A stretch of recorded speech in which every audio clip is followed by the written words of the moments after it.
युद्ध से क्या हासिल हुआ, क्या लाभ हो गया, किसको फायदा हो गया, क्या जनता को लाभ हुआ, यह बड़ा प्रश्न है। दूसरा, युद्ध किसी समस्या का समाधान नहीं, यह महत्वपूर्ण प्रश्न है। तीसरा जो प्रश्न है, इंसानियत बनाम अहंकार का यह युद्ध। तो ये तीन प्रश्न बेहद महत्वपूर्ण है जिसका हल हमें निकालना है। अब इसी पर चर्चा करने के लिए हमारे साथ दो मेहमान जुड़ चुके हैं, उनका मैं स्वागत करना चाहूंगा। इस वक्त कर्नल यूएस राठौड़ साहब हमारे साथ हैं, डिफेंस एक्सपर्ट। जैन सर, आपने अपना कीमती वक्त निकाला, आप हमारे साथ इस वक्त हैं। और ग्रुप कैप्टन यूके देवनाथ जी, डिफेंस एक्सपर्ट भी हैं और इंटरनेशनल डिप्लोमेसी भी समझते हैं, इंटरनेशनल अफेयर्स को भी अच्छे से समझते हैं। लेकिन चलिए राठौड़ साहब, आपसे शुरुआत करते हैं। आपसे मेरा पहला प्रश्न इसलिए कि जंग भी आप लोगों ने देखी और पीस टाइम भी आप देखा, और फौज में होता है कि भाई एक तो फील्ड में पोस्टिंग आती है और एक ऐसा आता है कि बिल्कुल ऐसे स्थिति में आती है कि जहां शांति हो। दोनों पोस्टिंग्स को एक फौजी से बेहतर कोई नहीं समझ सकता, दोनों स्थितियां बिल्कुल अलग हैं। लेकिन एक फौजी इस बात को अच्छे से समझता है कि युद्ध कोई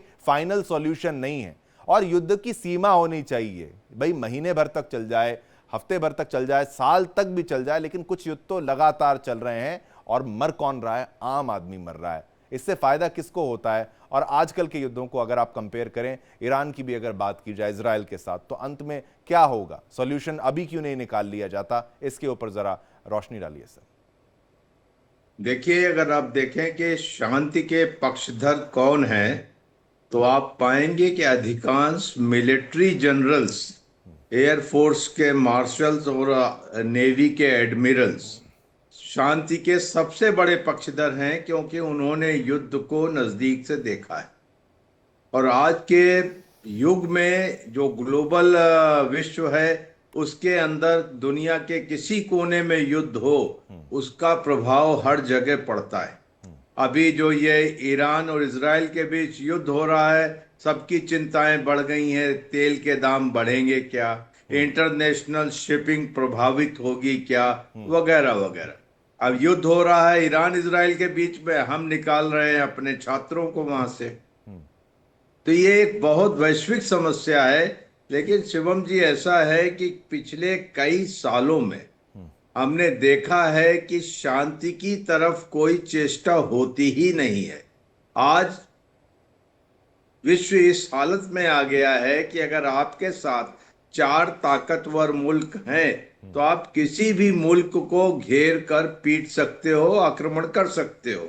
वही स्थिति आज चारों तरफ हमारे देखने को मिल रही है। जो हमारे यूनाइटेड नेशंस ऑर्गेनाइजेशन थी, जिनका काम था अंतरराष्ट्रीय बॉडीज थी, वो सारी आजकल टूथलेस ऑर्गेनाइजेशन बनकर रह गई हैं। तो इस सिचुएशन में आप देखें कि आप किसी को भी मार सकते हो, किसी को भी पीट सकते हो, और युद्ध जो है लंबा खिंचता है। अगर आप साधन संपन्न हैं, आपकी बात दुनिया सुनती है, आपके नरेटिव को दुनिया फॉलो करती है, तो आपका कोई बाल बांका नहीं कर सकता। इसीलिए दुनिया में सारे युद्ध बेलगाम घोड़े की तरह दौड़ रहे हैं। और वही बात है, ये तो युद्ध आपको आंख से दिख रहा है। बिल्कुल। अफ्रीका महाद्वीप में न जाने कितने युद्ध, छोटे छोटे कॉन्फ्लिक्ट चल रहे हैं और कई कई दशकों से चल रहे हैं, और जाने कितने लोग मारे गए, उधर हमारा तो गौर भी नहीं जाता, ध्यान भी नहीं जाता। और देश के देश विपन्न हो गए हैं, बिल्कुल आर्थिक विपन्नता के कगार पे खड़े हैं। जनता पिस रही है और वो युद्ध आज भी चल रहे हैं। बिल्कुल, ये महत्वपूर्ण आपने जो बात यहां पर करी कि अगर साउथ अफ्रीका की बात की जाए, कुछ ऐसे लोकेशंस की बात की जाए, सूडान की बात की जाए, वो विषय तो ऐसे हैं, 100-100 लोग मार दिए जाते हैं। एथनिक वायलेंस वहां पर होती है, जहां पर क्रिश्चियंस पर हमला हो जाता है और क्रिश्चियंस के द्वारा हमला कर देना, वो तमाम चीजें ये हम इग्नोर नहीं कर सकते। दो और मेहमान मेरे साथ हैं, उनका पहले मैं स्वागत कर लूं। माथुर साहब, मेजर अनुज माथुर साहब, बहुत बहुत शुक्रिया, आपने अपना कीमती वक्त निकाला। और साथ ही साथ सावित्री मेहता जी हैं, उद्योगपति हैं, यरूशलेम से हमारे साथ लाइव जुड़ी हैं। चलिए, देवनाथ जी भी मेरे साथ हैं, लेकिन सावित्री जी, पहले आपके पास मैं आना चाहूंगा। यरूशलेम की बात आप करेंगी, युद्ध में शांति कितनी महत्वपूर्ण है ये यहूदियों से ज्यादा कोई नहीं समझता, लेकिन शांति के लिए भी हथियार उठाना जरूरी होता है, इस बात को भी हमें समझना होगा। लेकिन इसका कोई सॉल्यूशन निकालने का प्रयास नहीं किया जा रहा क्या? क्या नेतन्याहू कोई और रास्ता नहीं निकाल सकते कि भाई टेबल पे आए, बैठे, सभी बात करें? लड़ लिए पहले जितना लड़ना था, दोनों समझ चुके हैं कि कोई किसी को हरा नहीं सकता, तो फिर ये युद्ध आगे हाँ। चलेगा तो लाशें ही तो गिरेंगी, और लाशों का जिम्मेदार कौन होगा? सावित्री जी। अच्छा जी, इजराइल तो अभी 75 इयर्स हो गया, तो discussions from the first day, Israel always wanted to live in peace with its neighbors. But if your neighbor does not want to live in peace with you, आपके साथ शांति में नहीं रहना चाहता है, तो आप क्या करना है? तो अपने आप को डिफेंड करना है ना। तो इसलिए इजराइल ने बिगिनिंग से थोड़ा सा आर्मी को डेवलप कर लिया, कि पता लग गया जे हम लोग फ्रेंडली नेबरहुड में नहीं है। बिल्कुल। मगर कितना बार कोशिश किया है पीस बनाने को। इजराइल का पीस है इजिप्ट के साथ और जॉर्डन के साथ, मगर अभी तक नहीं है लेबनान के साथ, सीरिया के साथ, कि दूसरी देश। अभी ईरान के साथ हम लोग का कुछ प्रॉब्लम है ही नहीं, बिल्कुल। उनका बॉर्डर भी नहीं है, कुछ नो प्रॉब्लम्स विद ईरान। ठीक है। तो सवाल है ईरान की, इराक की, सीरिया की, लेबनान, उनकी क्या प्रॉब्लम है इजराइल के साथ?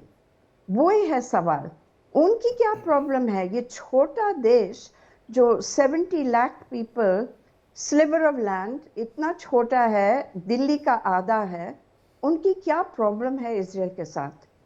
तो ये है पहले सवाल जो सब लोग आंसर देने चाहिए। ठीक है, फिर उसके बाद अभी क्या हो रहा है, हम लोग पीस नेगोशिएशंस था पैलेस्टीनियंस के साथ 1990s ऑस्लो अकॉर्ड्स, वो फिर बंद हो गया कि उन लोग वायलेंस को बंद नहीं कर सकता, नहीं करने मांगता। हम लोग पीस सीज फायर था हमास के साथ गाजा में 6 अक्टूबर, 7 अक्टूबर क्या हुआ? तो आप क्या चाहिए, हम लोग का गवर्नमेंट क्या करना है? अगर मेरा पीस पार्टनर नहीं है तो we are trying to suggest peace through strength. ठीक है, मतलब ये माइट इज राइट वाला भी इसमें एक पॉइंट ऑफ व्यू है। दूसरा नहीं, बिल्कुल मैं समझ रहा हूं अब आपकी बात, नहीं एग्जैक्टली नहीं है। मैं देखिए आपकी भावनाओं को मैं बिल्कुल मैं समझ रहा हूं, मैं ये बात बिल्कुल मानता हूं कि इजराइल के ऊपर जो हमला हुआ 7 अक्टूबर जो हुआ वो बिल्कुल निंदनीय तो है ही, और उसको खंडन जितना किया जाए, उसकी निंदा जितनी की जाए वो कम ही होगा। बहुत गलत हुआ आपके साथ और आपकी अस्तित्व की लड़ाई है। अब हम इसके सॉल्यूशन की ओर आगे बढ़ने का प्रयास करें। आप कह रहे हैं कि भाई इजराइल ने प्रयास किया लेकिन दूसरी पार्टी यहां पर सुनने को तैयार नहीं है। फिर आता है एंगल कि भाई यूएस का, फिर यूएस को हर कोई दादागिरी वाला सारी बातें उनके साथ एडजेक्टिव्स जो हैं वो जोड़ देते हैं। इजराइल का प्रॉब्लम नहीं है, उनकी दादागिरी उनके ही है। ठीक है, लेकिन समर्थन तो चाहिए, शांति, विश्व शांति के लिए भी आपको शक्ति की आवश्यकता है, तो शक्तिशाली इजराइल भी है और यहाँ अमेरिका भी है। चलिए देवनाथ जी आपके पास आते हैं। यरूशलेम की बात सावित्री मेहता जी ने बताई, बड़े तरीके से बताई कि हम कौन सा कह रहे हैं कि हमें युद्ध में बहुत आनंद है, हम चाहेंगे भाई युद्ध आगे हो। गवर्नमेंट ऑस्लो अकॉर्ड्स, वो तमाम अकॉर्ड्स, हमास के साथ हमारा सीज फायर कह लीजिए या फिर मित्रता बनाने का प्रयास कह लीजिए, पैलेस्टाइन के साथ कह लीजिए, बाकी कितने देश थे। इजराइल आया तो हमले चालू हो गए। 6 डेज वॉर की भी अगर बात की जाए, वहां से लड़ाई झगड़ा शुरुआत हो गई। तो क्या ये स्वीकार नहीं हो पाएगा? क्या हमास पे फिर बम गिराता है जब इजराइल, फिर वो कहते हैं कि हम मर रहे हैं, बच्चे मर रहे हैं, औरतें मर रही हैं, लोग मर रहे हैं, काम नहीं है, घर तबाह हो चुके हैं।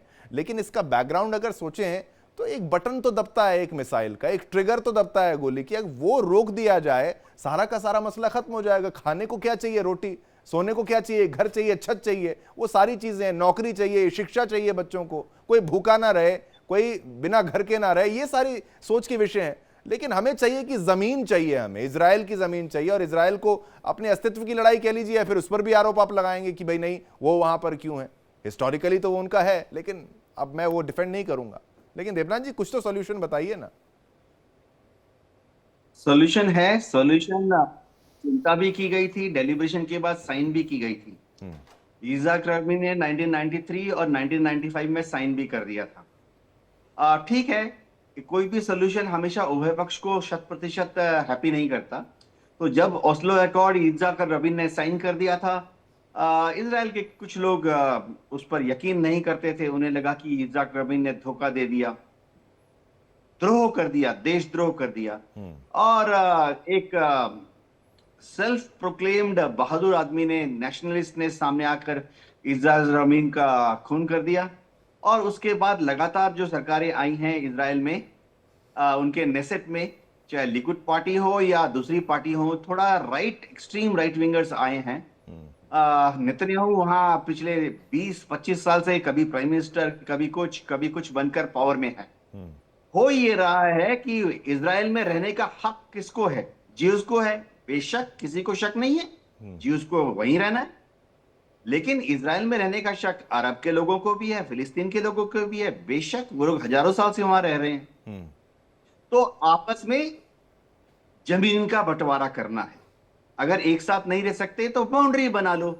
ये सक्सेसफुल मॉडल हमने एक दुनिया के कई देशों में देखा, जहां यूगोस्लाविया क्लासिक एग्जांपल है, जहां पर जब वो लोग एक साथ नहीं रह सके तो उन्होंने कहा ठीक है, लाइन के उस तरफ तुम, लाइन के इस तरफ हम। ठीक है। भारत एक क्लासिक एग्जांपल है, जब हम लोगों ने देखा कि हम एक साथ नहीं रह सकते तो हमने कहा ठीक है, उस तरफ पाकिस्तान, इस तरफ ईस्ट पाकिस्तान, अब बांग्लादेश। इस तरह के मैं आपको दर्जनों एग्जांपल दे सकता हूं। तो ओस्लो अकॉर्ड कुछ भी नहीं है। ओस्लो अकॉर्ड सिर्फ यही था कि लाइन के उस तरफ तुम, लाइन के इस तरफ हम। इजराइल में क्या हुआ कि ज्यूज बहुत बहादुर होते हैं, इसमें कोई शक नहीं है। ठीक है। ज्यूज बहुत ऑर्गेनाइज होते हैं, इसमें कोई शक नहीं है। और पेट्रियोटिज्म उनमें कूट के भरी होते हैं, कोई शक नहीं है। और सबसे बड़ी बात है कि ज्यूज बहुत अच्छे बिजनेसमैन होते हैं। बिल्कुल। वो जानते हैं बिजनेस में कैसे जीतना है, पैसा हाथ में रहेगा तो लड़ भी सकेंगे। 1947-48 में थोड़े से ज्यूज इतने सारे अरब मुल्क से क्यों जीत गए? क्योंकि वहां पे जैसे ही ब्रिटिश मैंडेट खत्म हुआ तो ब्रिटेन, लेबनान में फ्रेंच मैंडेट था, जैसे ही वो लोग गए, अरब लोग इतने ऑर्गेनाइज नहीं थे, लेकिन उन्होंने हमला किया। लेकिन थोड़े से ज्यूज थे, बहुत ऑर्गेनाइज थे, बिजनेसमैन थे, वो पैसा लेकर वहां आए। उन्होंने सेकेंड वर्ल्ड वॉर का जितना सरप्लस वॉर वेस्ट स्टोरेज था खरीद लिया। जीप है, छोटा वाला हवाई जहाज है, बंदूक है, मशीन गन है, अम्युनिशन है। ठीक है। अब हुआ क्या, मैं आपको बताता हूं। देखिए, मैं एज ए न्यूट्रल एक्सपर्ट बात करना चाहता हूं। बिल्कुल बिल्कुल, बोलिए। आज आप इजराइल में चले जाएंगे और ज्यूज जितने हैं उनसे एक सर्वे करा लीजिए। हम भी भारत में बोलते हैं एनआरसी कराओ, हम भी भारत में बोलते हैं सीएए कराओ। ठीक है। आप ज्यूज से पूछिए कि आपके दादा दादी, ग्रैंडफादर किधर रहते थे। आप एक ज्यूज से जो आज है उधर जाके पूछिए कि आपके नाना नानी, ग्रैंड पेरेंट्स किधर रहते थे। ज्यादातर ज्यूज जो आज इजराइल में हैं, काफी बड़ी तादाद में हिंदुस्तान से भी गए हैं, उनके दादा दादी, नाना नानी उधर नहीं रहते थे। फैक्ट है, सेंसस है, डेटा अवेलेबल है। तो बाहर से, दुनिया भर से जो ज्यूज है उधर गए और उन्होंने उधर, ठीक है, आपकी बात हाँ हाँ, अरब लोगों का सबका ही दादा दादी, नाना नानी 100% उधर ही रहते थे। तो ओस्लो अकॉर्ड में इन चीजों को लेते हुए बदल दिया, बंटवारा किया गया। इन्होंने मना कर दिया, यित्ज़हाक रबीन को मार दिया। ठीक है। बंटवारे की बात से थोड़ा सा मैं सहमत और थोड़ा सा असहमत, क्योंकि भारत के परिप्रेक्ष्य में ये बहुत से विषय हैं। अगर हमारा मजहब के आधार पर ही केवल बंटवारा होता तो फिर ये एक अलग पिक्चर होती। वो बंटवारा भी ठीक से नहीं हुआ, वो तरीका नहीं था, उसका लॉजिक बिल्कुल यहाँ पर पॉलिटिकल मोटिव ज्यादा था, चाहे बांग्लादेश में। तो आज कहता हूं कि पाकिस्तान अलग होके कौन सा बहुत बड़ा लाभ हो गया है? क्या हम मैनेज नहीं कर सकते? अगर यहाँ पर धर्म का ही मसला था, बांग्लादेश वाला भी अलग रह के, तो वहां पर हिंदू ज्यादा परेशान है, वो तो अकेले पड़ गए हैं, साथ में रह के शायद ज्यादा। ये मुझे लगता है कि एथिक्स, मोरालिटी, एजुकेशन और संविधान से देश चलेगा, वो हर जगह अप्लाई होता है। माथुर साहब, मैं अब आपके पास आना चाहता हूं। एक बात देवनाथ जी ने कही, न्यूट्रल, ये कह रहे हैं कि मैं न्यूट्रल होकर बात करना चाहता हूं। मैं कहता हूं ठीक है, दादा नहीं रहते थे, लेकिन दादा के दादा के दादा का कहीं ना कहीं कनेक्शन यरूशलेम से जरूर है। यहूदियों का कनेक्शन अगर इजराइल का यरूशलेम से नहीं है तो फिर कहां से है? वो तो कहते हैं 1000 साल पहले भी हम लोग यहां थे, हमें यहां से भगाया गया था, हमें प्रताड़ित किया गया। यहूदियों के पास देखिए, ईश्वर की कृपा कह लीजिए, धन संपत्ति बहुत है, एकजुट वो बहुत है, डिसिप्लिन बहुत है, व्यापार में नंबर 1 वो लोग हैं। लेकिन उनको जितने परेशान, प्रताड़ना झेलनी पड़ी, चाहे होलोकॉस्ट में हिटलर के रेजिम के दौरान या फिर कहीं और भी, जिस तरीके से उनको मारा गया, वो डेथ चेंबर्स, उससे बड़ा वॉर क्राइम तो कुछ हो नहीं सकता। उनके पास जाने के लिए और ऑप्शन क्या था? वो विश्व भर में, फिर वहां से उनको जाना पड़ा। लेकिन अब क्या, अब इसी तरह लड़ते ही रहना पड़ेगा? उसके बाद जो उनकी मेंटालिटी में चेंज आया कि भाई सर्वाइवल ऑफ द फिटेस्ट ही होता है, तो हम व्यापार करने से नहीं चलेगा, गोली भी चलानी पड़ती है। लेकिन फिर आज शांति की बात हमें करनी है, तो फिर क्या किया जाए माथुर साहब? देखिए शिवम, इतिहास, बहुत ज्यादा इतिहास में जाना नहीं चाहता हूं। मैंने यही बात कुछ दिन पहले भी कही थी, तो देवनाथ साहब भड़क गए थे। नहीं नहीं, कोई मेरा बात ये नहीं, मानना आज नहीं भड़केंगे, आप नहीं बोलिए नहीं नहीं प्लीज। नहीं हाँ नहीं नहीं, बिल्कुल बिल्कुल, उन्होंने बहुत गलत बात मेरे साथ की थी, मैं उसको कहना नहीं चाह रहा, उसको छोड़ दें आप।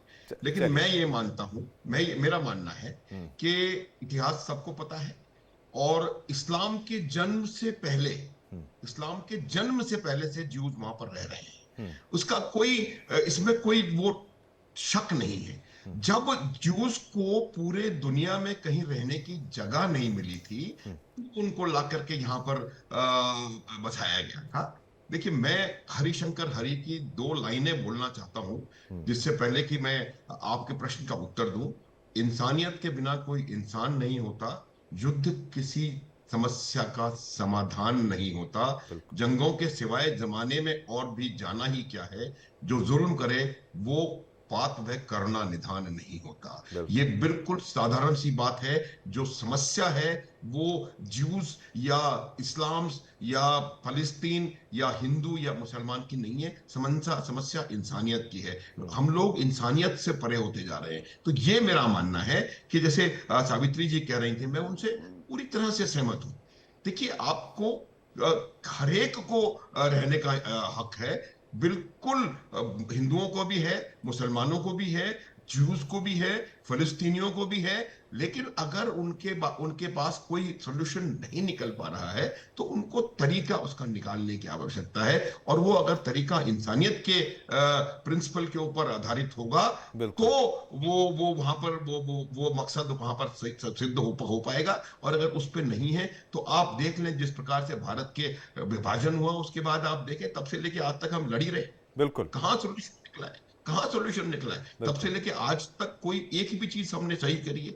ये देखिए, ये आवश्यकताएं जो हैं वो समय समय पर बदलती रहती हैं। हम जब इजराइल को बनाया गया था 47-48 में, ये नहीं कि उसके पहले नहीं थे वो लोग। हाइफा की जो लड़ाई है वो फर्स्ट वर्ल्ड वॉर की लड़ाई है, उसके जो, तो मैं जो ये बता रहा हूं कि उस समय जब जब जब ये था, तो यही ईरान अकेला, ये और तुर्की और एक इथियोपिया, तमाम मुस्लिम देशों ने इन पे हमला किया।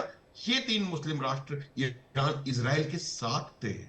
इन्होंने कई दशक साथ मिलकर के प्रोग्रेस करी है। ईरान जो था वो एक बहुत प्रोग्रेसिव स्टेट था। There were direct flights from Tehran to Haifa, Tehran to Tel Aviv. बिल्कुल चार्टर्ड फ्लाइट चलते थे। तो मेरा कहने का मतलब यह है कि जब वहां पर रेजीम बदली हुई, जब वहां पर ऐसे लोग आए जिनको के जो कि एक फंडामेंटलिस्ट विचारधारा से ग्रसित थे, जो, देखिए मैं आपको एक बात बताता हूं शिवम, जो violence of a radical mind, इसको हटाना बहुत मुश्किल है। और मेरा ये मानना है कि ये जो फंडामेंटल एजुकेशनल इकोसिस्टम है, जब तक उसमें कुछ परिवर्तन नहीं होगा, तब तक ये मानसिकता नहीं बदलेगी। और जब तक ये मानसिकता नहीं बदलेगी, मुझे लगता नहीं है कि हम शांति की तरफ बढ़ सकते हैं। युद्ध जो है किसी भी चीज का समाधान नहीं है, युद्ध एक इंस्ट्रूमेंट है। लेकिन एक बात मैं एपीजे अब्दुल कलाम की कोट करना चाहता हूं। उनसे किसी ने पूछा कि भाई ये जो nuclear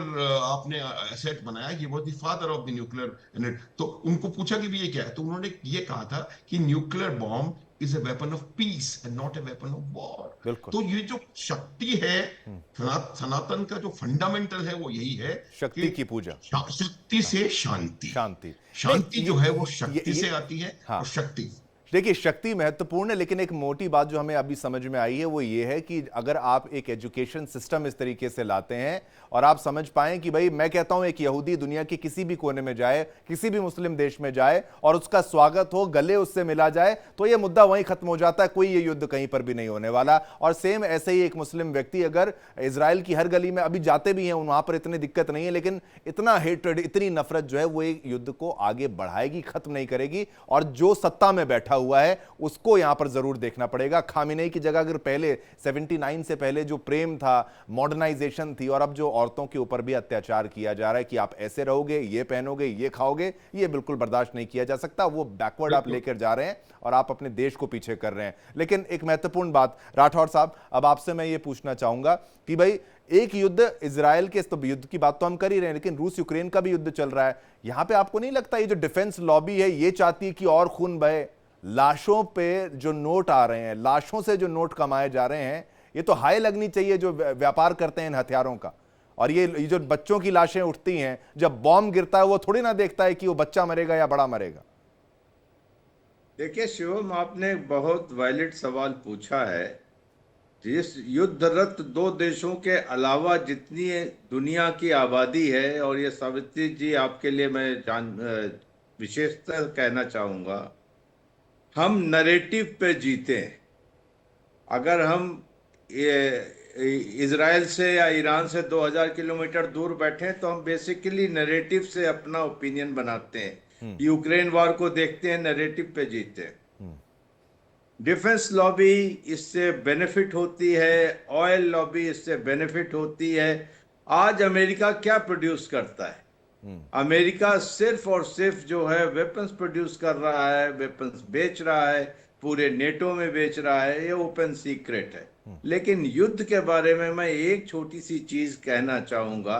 as an independent observer Shivam ji, या कोई भी हमारे इतने मौजूद मेहमान बैठे हैं, सावित्री जी, एक रात आप गाजा पट्टी में गुजार लें और एक रात आप 7 अक्टूबर के उस हॉरर को भी अच्छी तरह से समझ लें, या एक रात आप जो अभी बचे हुए होस्टेज हैं उनके साथ गुजार लें, और उसके बाद जो ओपिनियन आपकी छन के आएगी वही सही ओपिनियन है और वही युद्ध का समाधान है, वही युद्ध का समाधान है।